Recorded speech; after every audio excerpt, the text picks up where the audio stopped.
Welcome to Open Studio Podcast, space for lettering artists, illustrators, and creatives who are determined to thrive in their passion. I'm Martina Flor, and I've been through the ups and downs of building a successful creative business. From struggling to make ends meet to achieving my dream of becoming an award-winning lettering designer, I've learned valuable lessons along the way. Now, I'm here to share those lessons, strategies, and tips so that your journey can be smoother. Whether you're looking to turn your passion into a career or want insights to boost your creative business, this podcast is your guide. Join me on the Open Studio Podcast and let's make your creative dreams a reality.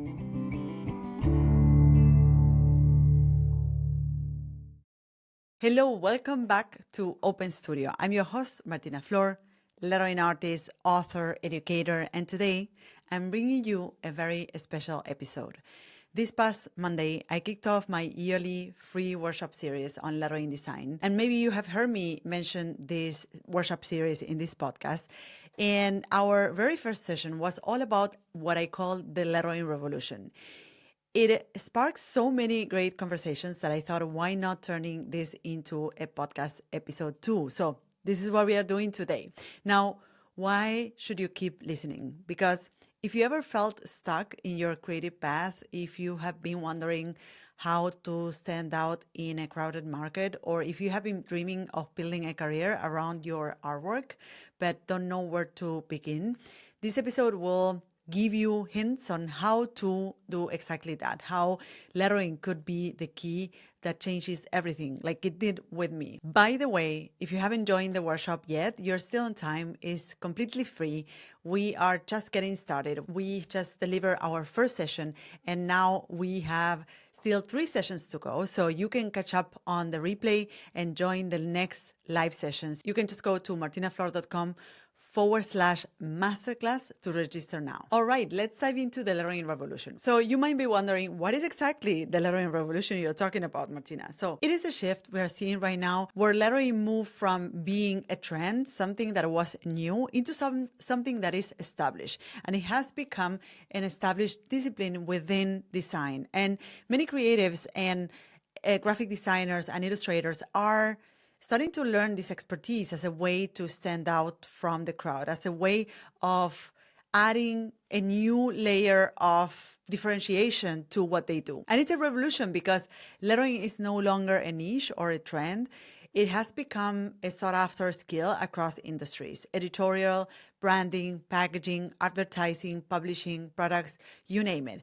And everybody knows what lettering is. Art directors, companies, agencies, they know what lettering is and what a skill like letter design can bring to the table. Now, let's step back a little bit and define what lettering actually is. Lettering essentially gives language a visual form. It shapes messages. It shapes language. And as long as communication exists, as long as language exists, our work will be relevant. It's a timeless craft that is now established. And I want to invite you to make an exercise right now. Now, look around you. I will give you some seconds. Look around you. Try to find something that has lettering on it. And I can already point at something. 1, 2 things I found in this room where I am right now. And I bet that you're finding 2, 3 more things, because lettering is everywhere. It's on products, on the products we eat, on the products we buy, the notebooks in which we write, the social media ads that we see, everything. Everything has lettering on it because it has become an established discipline, and companies and brands are using more and more this expertise, this level of customization of their messages through lettering to stand out from the crowded market of messages out there. Now, let me tell you shortly how it was when I started as a lettering artist, because things were different. Before I became a lettering artist, I was a generalist graphic designer. I worked on whatever came my way. I was doing logos, websites, I was doing brochures, corporate identity jobs. And while I was technically doing design work, I slowly started to fall out of love with it. In fact, I felt so disconnected that I thought I might give up on creativity altogether. I felt that my work wasn't special, that I wasn't connected with my work, that I wasn't proud of it, and I wouldn't show my work to anybody until I dived into lettering and until I learned lettering design and I became an expert in lettering design, and that changed everything. Suddenly I had a focus. I had a medium that allowed me to develop a voice, a craft that felt personal. And because I leaned into it and I invested myself into it, and I also built a portfolio that showcased my skills and the work that I could do with lettering design, I started to attract projects that really excited me, like book covers and packaging and editorial pieces and custom type for brands I admired. So lettering brought me, or being an expert in lettering brought me this opportunity to work on projects as a designer that were more interesting to me. Furthermore, it brought me purpose. I thought, I was building something that represented my voice, represented my values, represented the type of work that I wanted to bring into the world. And I've seen the same thing happen to hundreds of my students. They lean into an expertise, they become really good at that, and they start putting out work that they are really proud of. And as a result, they start attracting more of that work because they are seen as experts, they are seen as unique artists and designers that can bring their voice and their unique perspective onto the table. Now, you might be thinking, well, but I'm not a natural born artist. And also, you may say, hey, I don't have time to learn something new. Or you may even say things like the market is already full of lettering artists because now it's an established expertise. But the truth is that you will always find reasons why not to do something. And the reality is that most people aren't held back by lack of talent. They're held back by this little voice that we have in our heads saying that it's too late, or we are too old, or too unexperienced, or too unknown, or too whatever. And what I want you to know is that none of this is true. Here's the reality. Very few people truly master lettering. There are lots of hobbies, but those who study the craft, who understand structure, flow, composition, and readability, and really become experts at it, are the ones who stand out. And they're the ones who get hired again and again because there's very few people who actually have the expertise, the very particular expertise of letter design. Because the reality is that lettering solves a real problem. It brings tone and emotion and identity to messages and words.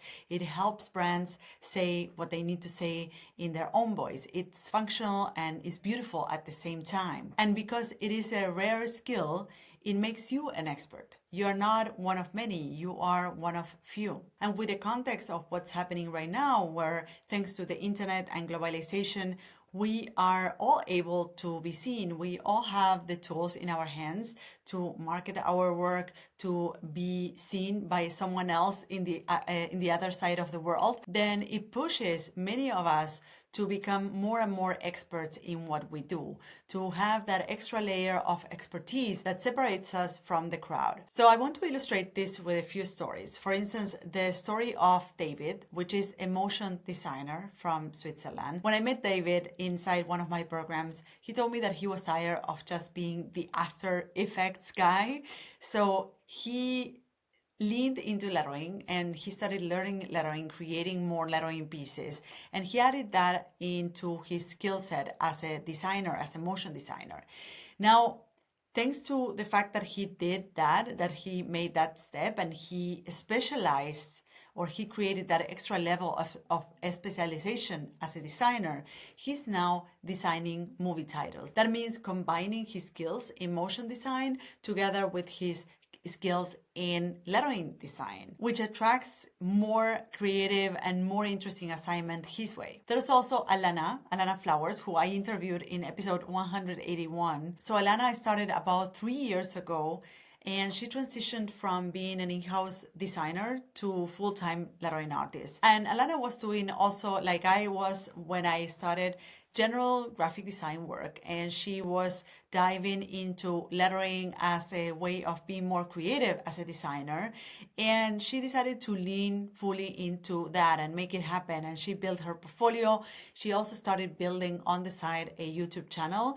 And now Alana runs her own YouTube channel. She earns a full-time income as a lettering artist, and she works for dream clients. Another example is the one of Vera. Vera Dromanovsky was also here in this this podcast, and she is a lettering artist in Vancouver and found her niche in publishing.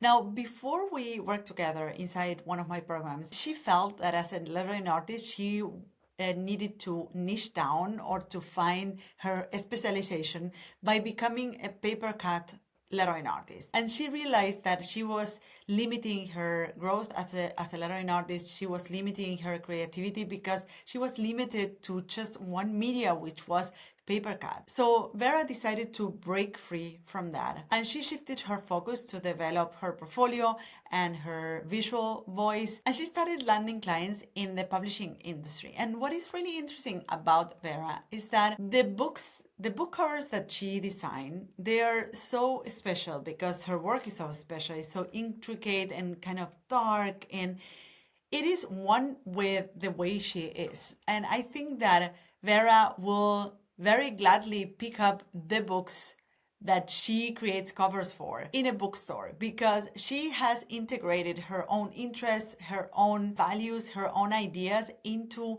her work, and she has developed such an interesting and unique style that give her assignments to create book covers of books that she would be reading anyways. So I believe these are interesting stories because these are creatives like you who use their existing skills, their existing experience, and they added lettering to the mix.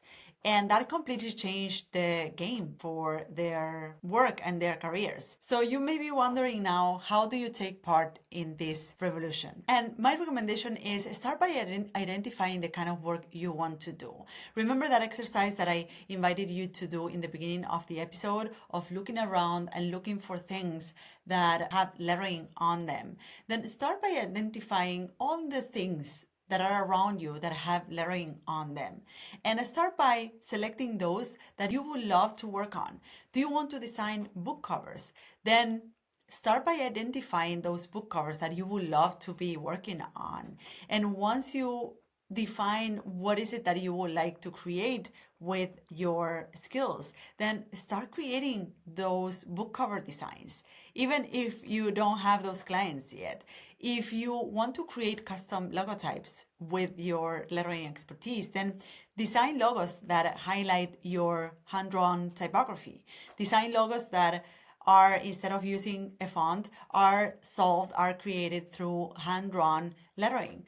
If you are a branding designer, use lettering to solve branding problems. Start infusing more of your interests in lettering to solve more of the work that you are already creating. And this way you will start building a portfolio. If you're a printmaker, incorporate lettering into your posters or your illustrations. Like Mary Kathleen, who is a fine artist and illustrator, and she has an online shop with prints, and she creates these intricate designs, and she started incorporating lettering and quotes within her illustrations. This way you use what you already have to start slowly building and gradually building your lettering portfolio. You don't need a client to begin. You can start where you are with the skills you already have and let lettering infuse more interesting work and attract more interesting work your way. So here's the big idea I want you to walk away with. Lettering is here to stay and is everywhere. Everybody is using lettering. Every company and brand is using lettering to stand out. Every product has lettering on it. And as long as language and communication are essential, lettering artists and letter designers will be too, because they play an important role in shaping those messages, in shaping language. And now is the perfect time to find your place in this industry. And if you're ready to dive deeper, I want to invite you to join me in this free workshop series, the Lettering Design Roadmap, which is happening right now. And the next session is all about the 6 stages of becoming a lettering designer. You will discover where you are right now and what your next step should be. So head over to martinaflor.com/masterclass to register. It is free and it might just change how you think about your creative career. So thank you so much for tuning in to Open Studio. I will see you next time. Bye-bye. So this is it. I hope you loved this episode. You can find me, the host of the show, on social networks at Martina Flor on Instagram, Twitter, and Facebook.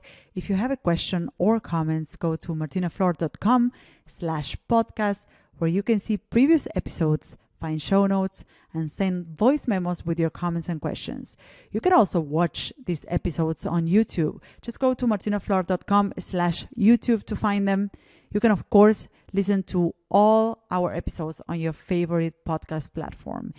If you loved this episode, subscribe to this podcast. And if you leave us a review, it will help others find us. Thank you all for listening, and see you in the next episode of Martina Flor's Open Studio. Bye-bye.